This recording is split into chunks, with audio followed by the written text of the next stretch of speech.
நுவலி விளையாடி நேயர்களுக்கு சாய் சுதாவின் அன்பு வணக்கங்கள். எனது அலமாரியில் எட்டி பார்க்கும் புத்தகம் பகுதியில் நாம் இன்னைக்கு பார்க்க போகிறது சொர்க்கம் மதிவிலே என்ற கதையை பற்றி தான்.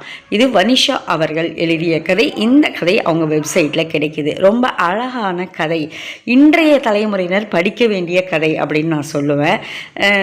காதல் இன்னைக்கு சின்ன சின்ன வயசுலேயே வந்துடுது, பள்ளி பருவத்திலேயே வந்துடுது. அப்படிப்பட்ட காதல் எதனால் அவங்களுக்குள்ள வருது, அது காதல்னு தெரிஞ்சு தான் அவங்க பண்ணுறாங்களா, அவங்களுக்கு ஏன் அந்த தடுமாற்றம் வருது, அதனால் வீட்டினருக்கு எவ்வளவு பாதிப்புகள் ஏற்படுது அப்படின்னு ரொம்ப அழகாக சொல்லியிருக்காங்க. 2 விதமான காதலர்களை வைத்து சொல்லியிருக்கிறாங்க.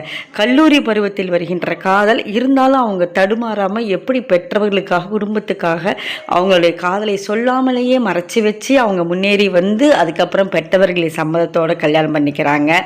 காதல்னு தெரியாமலேயே பள்ளிப்பருவ காதல்னு நினச்சி அதில் தடுமாற்றம் அடைந்து அதனால் குடும்பம் எப்படி பாதிப்படையுதுன்னு எல்லாம் ஒரு 2 குடும்பத்தை வச்சே அவங்க எடுத்துகிட்டு போயிருக்கிறாங்க. உறவுகளுக்குள் இருக்கின்ற பாச பிணைப்புகளே அப்படி அழகாக சொல்லியிருக்கின்றார் வனிஷா அவர்கள். இந்த கதை மலேசியாவில் நடக்கிற மாதிரி வருது. அப்போ அந்த மலேசியனுடைய ஒரு பண்பாடு, நாகரிகம் இதெல்லாம் நம்ம தெரிஞ்சிக்க முடியுது.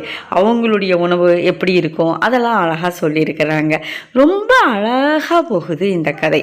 சில இடங்களில் கண்கலங்க வைக்குது. அந்த காதல் உன்னதமான காதலாக இருக்கின்றது. தான் காதல் பிரிந்தாலும் தன் காதலன் முன்னுக்கு வர வேண்டும் அப்படின்னு நினைச்சி காதலி என்ன பண்ணுறாங்க, தன் காதலி தன் நல்லதுக்காக தான் அப்படி பேசுகிறாங்க அப்படின்னு காதலன் குளிர்ந்து கொள்ளும் இடம்.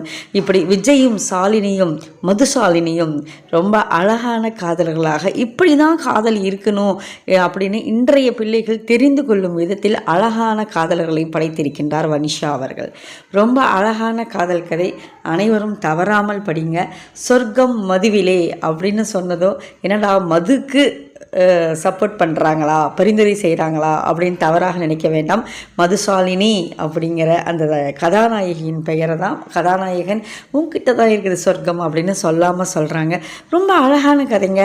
நான் சொல்கிறதுலாம் சும்மா கொஞ்சம் தான். அதை படித்து பார்த்தால் அப்படி ஒரு குடும்பம் நம்ம கண் முன்னாடியே வாழுகின்றது போல் இருக்கின்றது. வனிஷா அவர்களுக்கு என்னுடைய மனம் நிறைந்த பாராட்டுக்கள். இதுவரை யாரும் படிக்காமல் இருந்தாலும் கண்டிப்பாக இந்த கதையை படிச்சுட்டு வந்து கமெண்ட் பாக்ஸில் கமெண்ட் பண்ணுங்கள். ஏற்கனவே படித்தவராக இருந்தாலும் உங்களுடைய தாக்கம் எப்படி இருந்தது, இந்த கதையை படிக்கும்போது உங்கள் மனதில் என்ன எண்ணம் வந்தது அப்படிங்கிறதையும் பதிவு செய்யுங்க. மீண்டும் நல்லதொரு புத்தகத்துடன் உங்களை வந்து சந்திக்கும் வரை உங்களிடமிருந்து வெளிப்படுவது உங்கள் சாய் சுதா. நன்றி, வணக்கம்.